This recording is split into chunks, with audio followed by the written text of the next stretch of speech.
बेटे ने पिता की लाश के टुकड़े कर कर एक बक्से में उन टुकड़ों को भर दिया और 11 महीने तक वो टुकड़े बक्से में रहे और उस बक्से को बेटे ने अपने ही कमरे में बड़े ही अच्छे तरीके से सजा कर रखा। उसके ऊपर रोजाना वो अगरबत्ती लगाता था और बक्सा घर के अंदर था। पूरे परिवार के लोग उसके पिता को ढूंढते फिर रहे थे और उसने सबको ये बोल दिया था कि पिता बंबई काम करने के लिए चले गए। और 11 महीनों तक बक्से के अंदर वो लाश के टुकड़े सड़ते रहे, कंकाल बन गया। फिर 11 महीनों के बाद पुलिस उस लाश के टुकड़ों तक पहुंची और उसके बाद खुलासा हुआ, जब पता चला कि बेटे ने आखिर सगे पिता की क्यों हत्या की और आखिर किसी को कानो कान खबर क्यों नहीं लग पाई, बेटे ने ऐसी प्लानिंग कैसे रची थी। पूरी घटना को जब आप सुनेंगे तो आपके पैरों तले जमीन खिसक जाएगी। तो चलते हैं और जो आज की घटना है उसको शुरुआत से जानते हैं आखिर तक। तो दोस्तों, मेरा नाम माज है। उम्मीद है कि आप सब अच्छे होंगे, सुरक्षित होंगे। और जो आज की घटना है वो मध्य प्रदेश के दतिया जिले की है और वहीं का बड़ौनी थाना है। उसी थाने में 28 जून की रात लगभग 8 से 9 बजे का टाइम था कि एक शख्स आता है कुछ लोगों को लेकर, जिसका नाम शिव सिंह था। और वो बताता है कि साहब, मैं अपने भाई को, बड़े भाई को बहुत महीनों से ढूंढ रहा हूँ, लेकिन मेरे बड़े भाई का कुछ नहीं पता।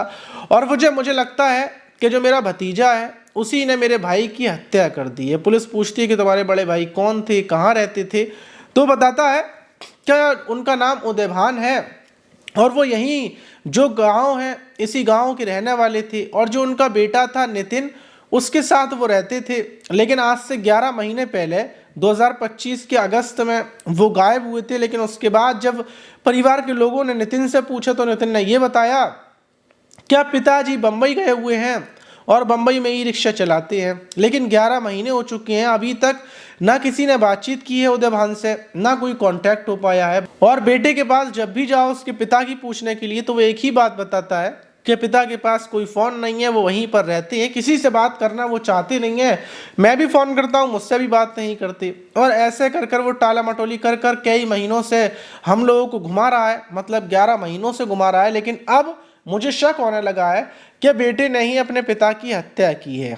जब पुलिस ये सुनती है तो पुलिस बोलती है कि ठीक है, हम पता करने में लगते हैं। और एक पुलिस की एक टीम जो नितिन था उसके पास पहुंचती। नितिन से पूछा जाता है तो नितिन यही बताता है कि पिता बम्बई गए हुए हैं और मेरी उनसे फ़ोन कॉल पर बातचीत हुई थी, लेकिन उसके बाद उनका नंबर स्विच ऑफ हो गया। पुलिस बोलती है किस नंबर से बातचीत हुई थी, वो नंबर लाओ। तो ये बोलता है कि नंबर डिलीट हो गया। फिर पुलिस बोलती है कि अच्छा, तुम्हारे पिता बम्बई गए हैं, कब गए थे, कैसे गए थे, किसी के तो कांटेक्ट में गए होंगे कि ऐसे ही चले गए। तो बोलता है कि बस ऐसे ही चले गए। फिर पुलिस ये पूछती है कि कभी तुम अपने पिता के पास क्यों नहीं गए और तुम्हारे पिता 11 महीनों से वापस क्यों नहीं आए। जब पुलिस इतने सवाल करती है तो बेटा टूट जाता है। टूटने के बाद बोलता है कि साहब, मैं डर गया था, पिता की तो मौत हो गई और पिता की मौत के बाद मैं बड़ा घबराया हुआ था, इस वजह से ये बात मैंने किसी को नहीं बताई। पुलिस पूछती है कि पिता की मौत कैसे हो गई।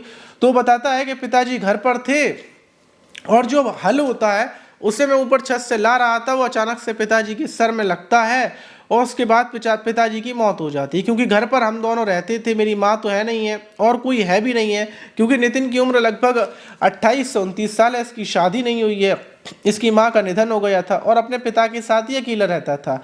अब पुलिस पूछती है तो फिर पिता की बॉडी कहाँ है। तो ये बताता है कि देखिए साहब, मैं डर गया था और डर की वजह से मैंने पिता की बॉडी के छोटे छोटे टुकड़े किए और उसके बाद उनको एक बक्से में रख दिया था और 6 महीने तक मैं उस बक्से को अपने घर में ऊपर वाले कमरे में रखा रहा। पुलिस बोलती है कि मतलब बदबू नहीं आई।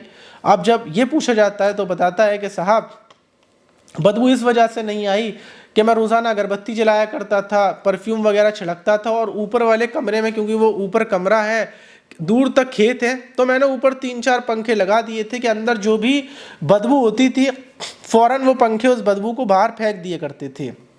अब पुलिस और ज़्यादा हैरान। फिर पुलिस उससे बोलती है कि अब बॉडी कहाँ पर है। तो बताता है कि 6 महीने तक मैंने बॉडी को वहाँ रखा और 5 महीने पहले ही मैंने बॉडी को अपने जो ताऊ हैं उनके साथ मिलकर बक्से को बाहर ले गया और मैंने नदी के किनारे उस बक्से को गाड़ दिया। कब तक मैं मतलब उनको रखता, मेरे ताऊ को ये बात पता है। पुलिस फौरन ताऊ को गिरफ्तार कर लेती है। अब सवाल ये था क्या नितिन से गलती से मतलब अपने पिता की मौत हुई? वहीं जो बक्सा था उसको खोला जाता है, उसमें से हड्डियां वगैरह निकाली जाती हैं।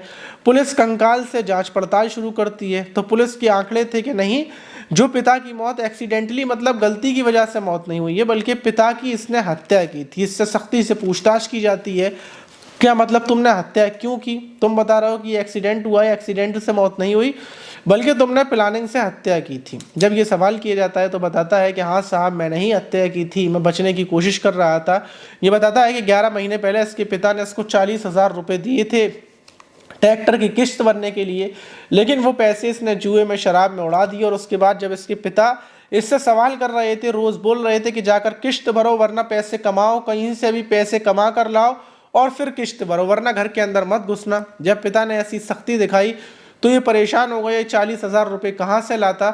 इसको सिर्फ एक रास्ता दिखा, क्या घर पूरा अकेला है, इतनी सारी खेती बाड़ी है, अपने पिता की हत्या कर देता हूँ और उसके बाद पूरे घर में अकेला रहूँगा, इतनी सारी खेती बाड़ी ये सब बेच दूंगा और 11 महीने पहले मैं अपने पिता की गला दबाकर हत्या कर देता हूँ रात के टाइम। हत्या के बाद फिर मैं दिन में, मतलब ये जो घटना है ये 2025 के अगस्त महीने की है, मैं अपने पिता की हत्या कर देता हूँ। फिर पूरे दिन आरी से, ब्लेड से अपने पिता की बॉडी के टुकड़े करता हूँ और फिर एक बक्सा था बड़ा सा, उस बक्से में टुकड़ों को रख देता हूँ, उनको छत पर रख देता हूँ। अगरबत्तियाँ वगैरह जलाता था, इसलिए किसी को भी कानो कान खबर नहीं हुई। लोग पूछते थे तो सबको मैं बम्बई की बात बताता था और फिर मैंने अपने ताऊ के साथ मिलकर ऐसा कर दिया। पुलिस ताऊ को भी गिरफ्तार कर देती है और इस घटना के बाद पूरे गांव में दहशत का माहौल बन जाता है कि बेटा पिता की हत्या कर लाश को 11 महीनों तक छुपा कर रखता है, किसी को भी कानो कान खबर नहीं लग पाती। पुलिस ने उठाकर बेटे को जेल में डाल दिया है और वही गांव में तो लोग चर्चा का माहौल बना हुआ है, क्योंकि आज के टाइम में